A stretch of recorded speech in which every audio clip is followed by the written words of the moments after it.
number one, the Winnipeg Jets hosting the Montreal Canadiens. And now if you would have told someone in round number 2 that the Winnipeg Jets would be hosting a playoff game, aside from Winnipeg Jets fans, you would probably think that people were crazy. Now, the two underdogs in the North ended up pulling out victories. The Winnipeg Jets swept the Edmonton Oilers, and the Montreal Canadiens eliminated the hated rivals in the Toronto Maple Leafs in 7 in epic fashion. Now, I believe that Carey Price is better than Connor Hellebuyck.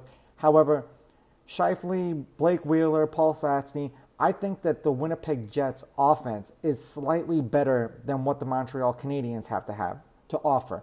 Now, in the playoffs, goaltending is what ultimately wins. However, I still have to lean with the Winnipeg Jets because Hellebuyck hasn't lost a game yet. Carey Price has lost 3.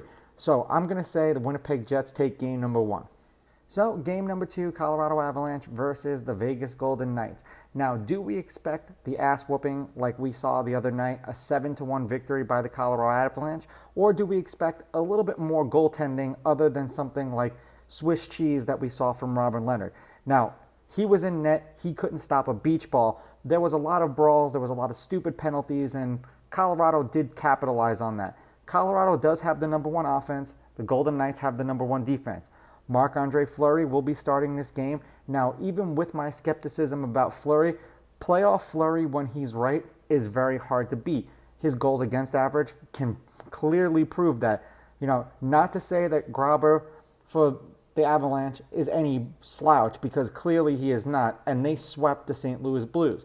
It took the Knights 7 games to beat the Minnesota Wild. So it'll be interesting to see how Fleury holds up in game number 2. Baby, I like it raw.